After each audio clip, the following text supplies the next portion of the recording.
You're very welcome to the polling station, and maybe it's all coming to a head for Boris Johnson. This explosive news of the two departures yesterday. We're going to discuss: will he resign or will he cling on like toast in a toaster that you get at one of these hotels that goes through the toast machine very slowly? Is toast? Hope you get the reference. How are you, gents? Very well, Johnny. Very well. Looking forward to payday. Will talk. Yeah. We'll get to that. Actually, I think your bet's quite safe now. Will, talk to me. What's happening in the markets? Okay, so obviously we see the price crash on Boris Johnson to go this year. I think last week when we talked about it, was about 2-1. It was nearly bottle. It's now 11-1 on that he leaves in 2022. So we've come up with a new special, or a couple of new specials, which I'll go through now. Just a disclaimer, by the way, it's 1:39 p.m. on Wednesday, 6th July, when we record this.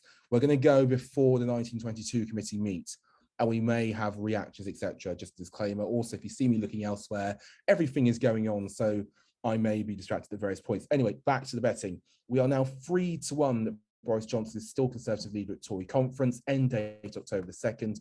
5-1 he's still Tory leader next year, the 1st January, and 8-1 he leads the Tories into the next election. We also have a special.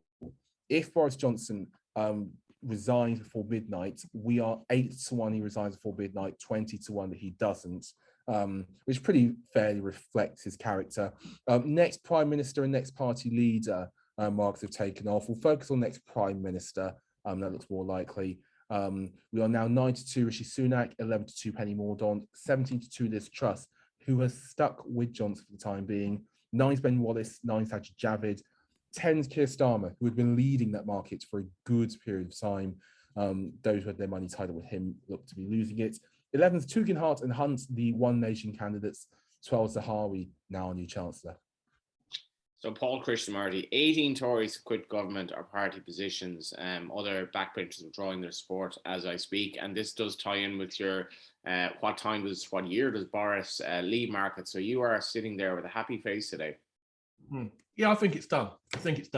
I wouldn't take the 8-1 because I don't need to, but I think there's every chance. I mean, PMQs was hilarious, one absolute car crash. And I mean, who's left in the bunker now? Jonathan Gullis has resigned. Right? I mean, who's left? It's Nadine, Carrie, Conor Burns, Fabricant, anyone else? And I don't believe that this one man is bigger than the Conservative Party and he can somehow, defy them and battle on. He's going to get a really brutal message from the 1922 today, and that's it. And it's just a case of how long he wants to humiliate the party by not resigning. What prices are you on for 2022 departure? 2022, it's been back and forth, obviously. I started on that at about 4-1, I think. I actually cashed everything out at 2.4, and then I put everything back on again at 3.6. And I think I've actually, in fact, it's cost me, I've actually showed great restraint in the last couple of days, because I've just been absolutely tempted to just keep piling on, but you can't do things like that. That's not sensible gambling when you've already got a position. But there's that. But my bigger positions, to be honest with you, are pre-2024. That was always the biggest one. I laid that at 1.8 ages ago. So sitting pretty, really. And I guess, Neil, it's almost surprising that it's taken this long and we're only in early July. It's great, isn't it? I was just looking, 2024 or later traded at 1.31 at one stage. It's trading about 23-1 now. Quite interesting on the Betfair market. It only broke through the million barrier for money matched about a week ago. It went from, they've traded 400,000 on it in the last 24 hours. So a third of the money that's matched on the market, pretty much, or maybe between a quarter and a third, has been traded in the last 24 hours. I mean, obviously, when you're betting at prices like 10-1 on, you're gonna generally people bet bigger amounts. A lot of the money matched before, people are thinking, well, I've got to tie it up for 2 years, and it's bigger prices, so they have 20 quid on or whatever. Now there's loads of people wanting to have thousands on him either to go or to stay. There was an interesting drift yesterday. So the market went, if you remember, just prior to the by-elections, it was 5-2. Immediately after the by-elections, it was 2022 as a departure date for Boris Johnson, got backed into 6-4. It went into evens 2 days ago, and then on the resignation of the Saj, it went from 4-5 into kind of sort of 2-5 region, 3-1 on maybe, and then when Rishi Sunak resigned, it went to 10-1 on. But this morning it did actually. When I woke up, I think it was 1.25. So I'm guessing it was just a lot of people taking their profits. Paul, he doesn't have to worry. He's got enough houses. Like, why does he have to take his profits? He can just let it ride. But some of these people are thinking, well, I might as well get my money out now, just in case escapologist Johnson gets out. I mean, I'm absolutely devastated actually, because I was quite patting myself on the back for such a brilliant job done. I mean, I basically got myself into a position where I could lose a small round of drinks 2024, a small round of drinks 2022, and win a reasonably large car 2023. I mean, what an absolutely brilliant spot I was in. And then you wake up and 10 days is a long time in politics. Yeah, I think he's going to go, isn't he? I mean, it's just a question of how long. The next conference market, that got as short as, I think it was 9-1 on at one stage yesterday. And then it drifted back later on in the early evening to more like 3-1 on. It's about 5-1 on now.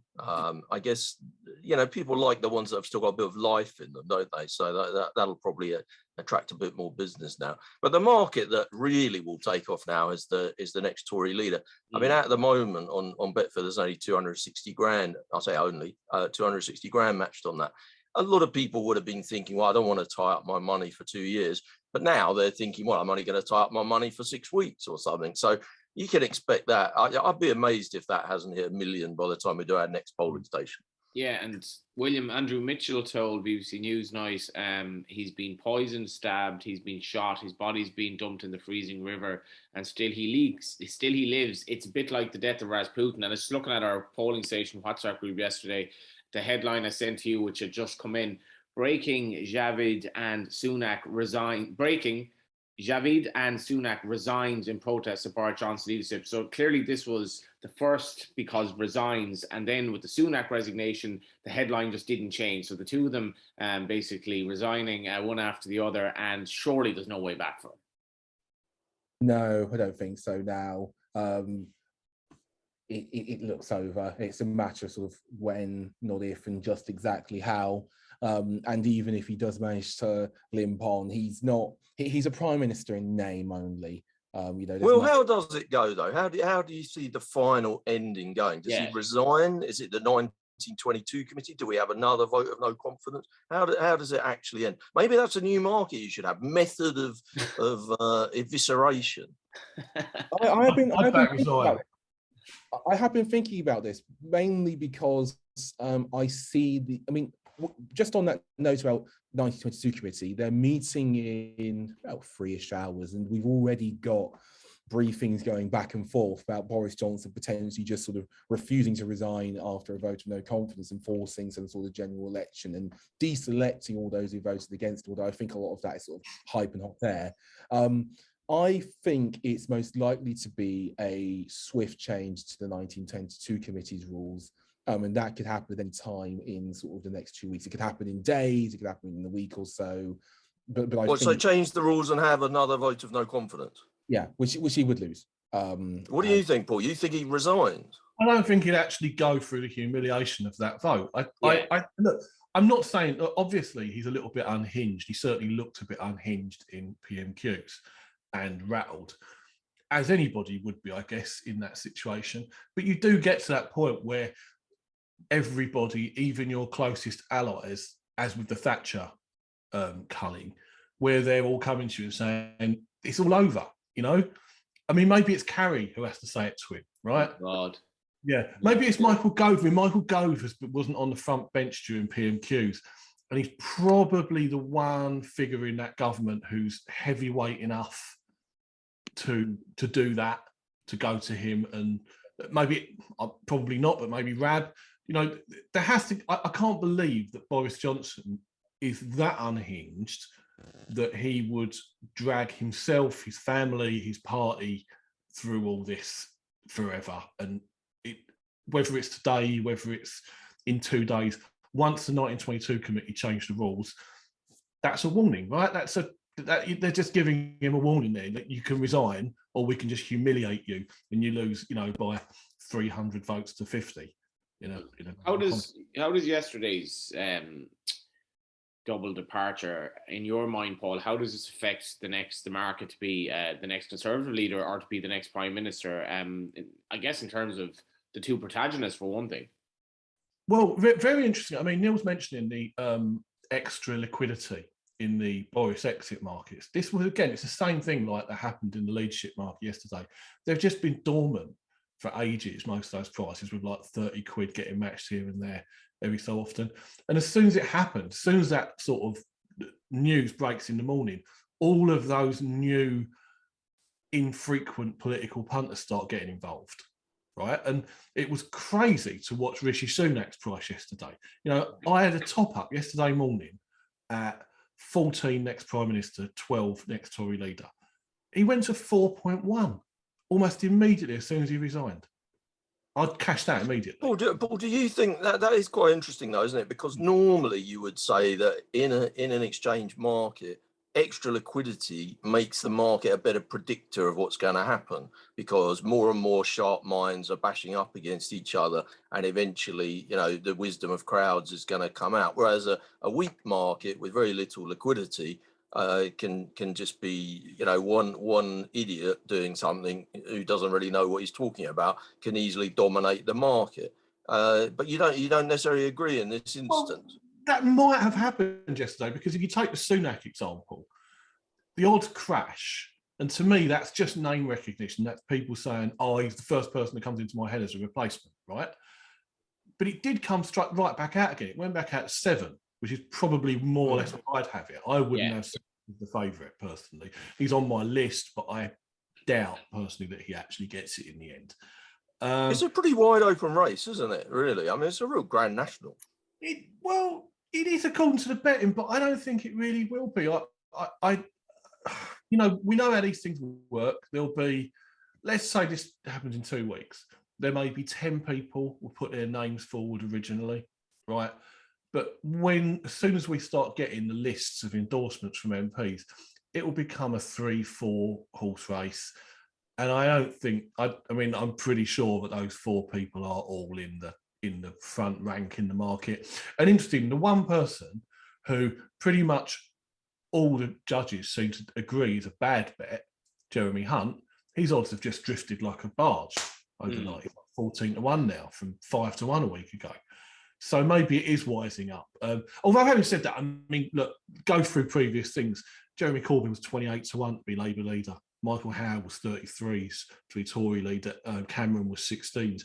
It takes quite a while for these things to, you know, to really get a picture on what's actually happening. Yeah, if Boris were to come on and lump the 8-1 that he's gone by midnight, would you take the bet, William? Give him something. Listen, I'm thinking a lot about our great head of trading, Dave Jolly, and a pretty intense conversation we had last week when I tried to get markets up to Succession about known knowns and unknown results. So I think we'd have to turn Mr. Johnson down. I should say, to the best of my knowledge, he does not have a star account. and we have not seen him or any of his governments in the Mayfair shop. That said, if you do want a great betting experience, please do come down to I think Paul's bunker analogy is quite solid as well in terms of where he's at. Yeah, definitely. I mean, the thing about it is basically, I don't think you should think of it as a bunker. It should be called the tree house.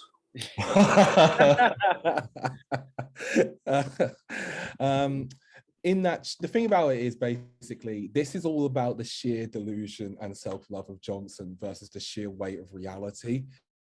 And I think that the sheer weight of reality is getting there, and it's getting there rather slowly, because that's just how Boris Johnson is. You know, I was talking yesterday on the Green with a few people, and we were just all in unanimous agreement. And we were from across the parties. You know, there was a couple of Libertarians there, a couple of Labour there. I should say there were left-in Labour as well. They'd just come to see how things are panning out, and we were all of the agreement that any other Prime Minister would have gone.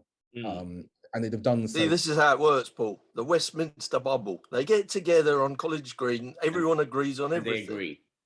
Exactly. It was perfect harmony. They should probably replace you two on the conversation.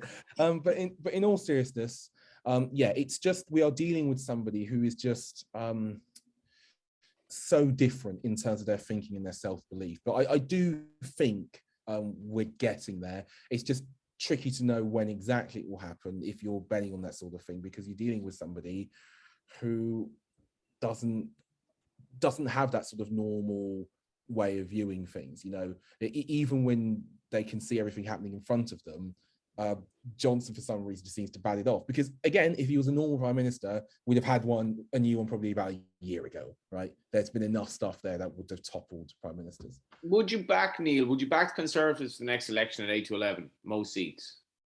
Well, I mean, you know, you're supposed to bet people when you know, you're supposed to not buy on blue and sell on red, aren't you? I mean, this would probably be a bad time to be rushing into bet Labour, because that's a kind of conventional view, isn't it? The Tories are having a bad time. But funnily enough, the most seats market, which again, you know, from things we've spoken about earlier, there hasn't been much matched on it in the last 48 hours. But people have been looking at it more than they would have done, because people are starting to talk about general elections and stuff.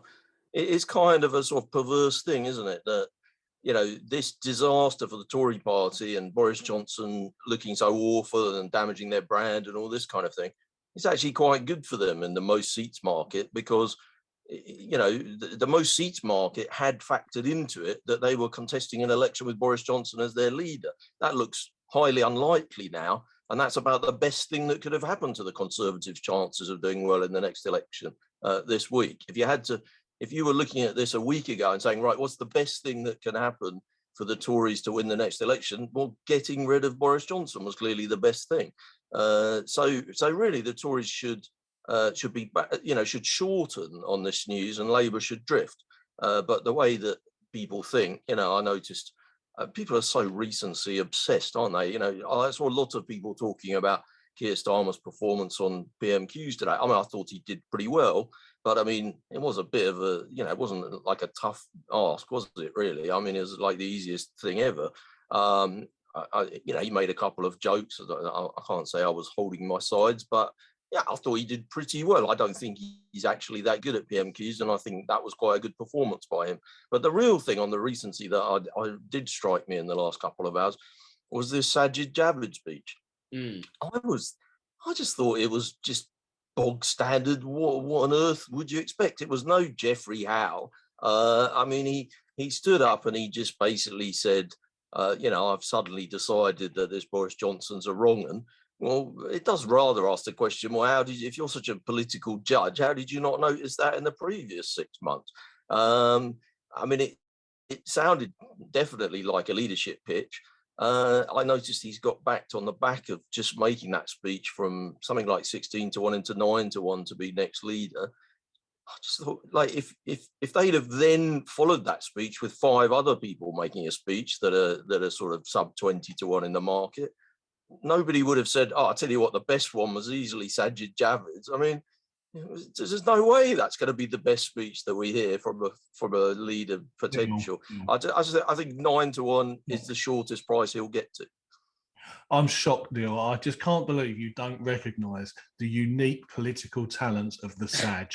Right? Next thing you're telling me the Trust doesn't have it either, right? You know, yeah, ridiculous. I just on the most seats thing, very interesting, because I do agree. I think this is terrible news for Labour, right? In the long run, I mean, you know, they've built a poll lead out of being anti-Boris, really, being anti-Partygate. So they are vulnerable.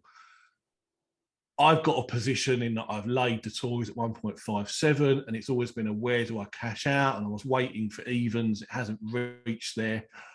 I'm kind of inclined to give it another month, because I think that the fallout of all this probably hurts the Tories in the short term for a month, 6 weeks. But ultimately, when they get a new leader, then unless that person is as inept as Boris Johnson, and I find that very hard to believe. I also think that this has been on the cards for a long time. So Labour should have prepared for it. Yeah. They should have war gamed all the possibilities of who the new leader could be and have attack lines ready for each of them. But sadly, I suspect that they haven't really done the homework. They've spent all their time talking about Boris Johnson. I mean, I think today in PMQs, although I said I thought he did all right, Keir Starmer, he should have been trying to pivot to attacking the Tory brand. What's that Simpsons mean? He's already dead. They don't need to be killing Boris Johnson anymore. He's going to go. It's just a question of when. They need to switch their attention to attacking the brand. And I know that the Labour leadership won't learn any lessons from the period between 2015 and 2019, because particularly post the 2017 election, because actually the 2017 election is no longer allowed to be spoken about by the leader of the opposition's office. It never occurred. It's the Marie Celeste election. But I think that if you were criticising Jeremy Corbyn, it would be very reasonable to criticise the Lotto team at that time in the post-17 election. They took their eye off the ball. They'd had a great result in the 2017 election. I know they didn't win it. They were starting to think that this government might be brought down in the next 6 months and they might be ready for leadership. And really, I don't think that they did a very good job in that 6 months after the election. I think that there were personnel changes and whatever. This next bit is going to be way more key. The last 6 months has been just a doddle for being the opposition. You've got the worst prime minister anyone's ever seen, and you just stand up every day and say, why haven't you resigned? It's going to be a lot harder when you're facing a new person, particularly if it's a new person that's re-energized their party, and that the public, the great British public generally like to give people a bit of a spin, don't they? They're gonna give them a fair hearing for a little while. And it's going to be quite, obviously it's going to be the Tories are going to look to blame everything on the past lot and say that they were terrible, which is possibly why somebody like Sunak or, somebody that's been very involved in the current regime is not going to be able to manage it as leader. But if they do get somebody in and there's kind of seen to be a clean sweep and a new broom and all that kind of thing, I think it's quite a hard job for Labour to attack that, and especially with no policies. Yeah, exactly. So I don't know. I think they have policies, and they do have policies now. I mean, you're seeing it with the Brexit thing this week, right? This is timing. Okay. This is timing, right? I don't think that was a policy, was it? They made 5 very nebulous, vague statements about. That's all they needed. 5 statements, 3 of which weren't really about Brexit. That's all you need to do. You must remember David Cameron winning an election on no frontline cuts, right? Yeah. Right? All that crap. It doesn't matter. You're just playing a vague game. And all he's done there is very, easily just said, okay, we're not going to reserve Brexit. That's the message that 48%, 52% of the country need to get. We're not going to reverse Brexit. And amazingly, 2/3 in the first stat poll of Leave voters said, we agree with that, which is incredible. Like they don't realise the game. And on the other hand, what they've done is they've changed the terrain from in or out to here's 5 things in which Brexit is an absolute disaster. We're going to practically get on with the job of trying to fix those 5 things. Look at these fanatics trying to blow up, break international law, the Northern Ireland Protocol, etc., etc. It's very smart. I mean, I think there's a lot of weaknesses in there, but I think that was pretty good.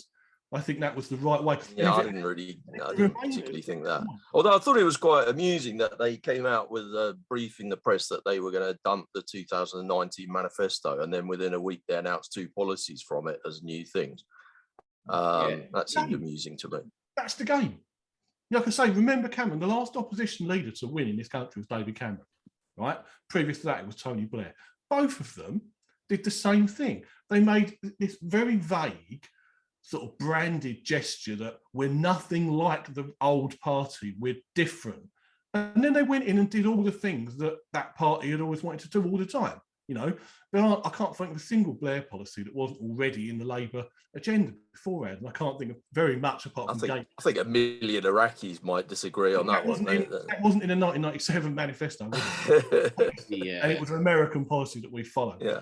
Sajid's resignation speech, not doing something is an active decision, so calls out the rest of the cabinet. But for me, Paul, it's just amazing that this has taken so long. I mean, this was falling apart a long time. And I thought maybe, you know, some of the Conservatives were caught between a rock and a hard place as to what to do. But now, presumably, the whole just the house of cards collapses. And it just, for me, it's a surprise that it takes so long, even from him. Yeah, well, inaction means nothing. He's done absolutely nothing, right? I guess, I mean, when you go back to the start of this, which is not that long ago, right? There was always a series of events, hurdles that you were going to say, it's not in the Tory party's interest to remove Boris Johnson before that date, right? And you still could have carried it on and said, well, Tamworth by-election, Somerton and Frome by-election. But, you know, ultimately, when you have got this level of piling in from your own side, and, you know, let's be clear, Carrygate last week didn't mysteriously emerge in the news. It was an old story that other people chose to ramp up, right? Then there's only so many blows you can take. And people like Sajid Javid, who thought they were being really clever, waiting until 2023, they've got to move early. And it is interesting, though, William, as well. Like the problems and challenges start now for Labour in some respects. Yeah, although I do think we've seen Keir Starmer drop some lines against the Tories. I thought him talk about the party being corrupted was a good one and a good hint to moving towards a footing of attacking the Tories. Also interesting to note, he has made a point of making sure people know that the cabinet have been backing Boris Johnson for a long time. But that said, I do think it will be quite a shift to go away from somebody who routinely gives them such gifts to somebody who may well be more circumspect and somebody who also might actually get on with governing. With regards to the next general election, however, the big issue for the Tories is that in 2019, they had not only a sort of strategy, but something to base their election campaign around, but they had an offer, something to energize their voters with. I think it's much more difficult to see what that offer is at any point in the next 2 or 3 years. A lot can change in that time, a lot can, but they've got huge issues on their plate now. And I know that people haven't always voted on, you know, an austerity basis, otherwise we'd have had very different governments the last 10, 12 years. But if public services are still in this state in 2 years, if Brexit, it will still be an issue in 2 years, but if we're still seeing those negative effects in 2 years, if we're still having the issues with the protocol, for example, whatever they try to do with it in 2 years, you know, they're going to need something very bright and very shiny to sort of unify their voting coalition around. It's really not as simple as just going and picking a vibe, I don't think, for whoever is the next leader to.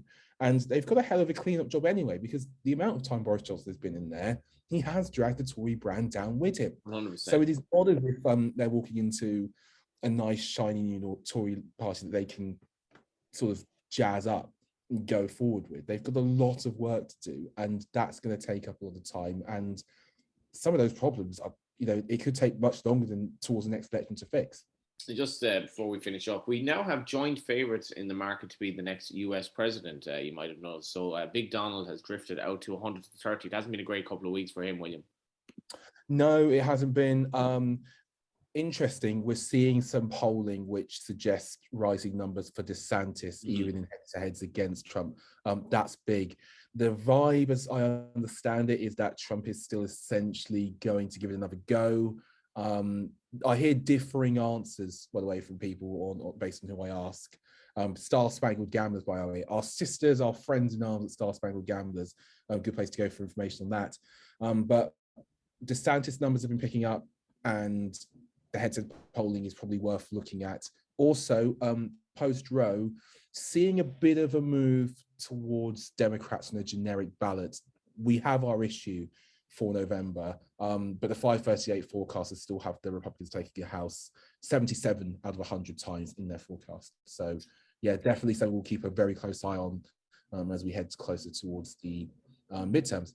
Yeah, so when we finish up the polling station, we have to put it out there. It takes a couple of hours. So we do hope that Boris Johnson is still in charge a couple of hours later, so this weren't all, made completely redundant. But it looks like he is toast, some form of toast, but he is toast.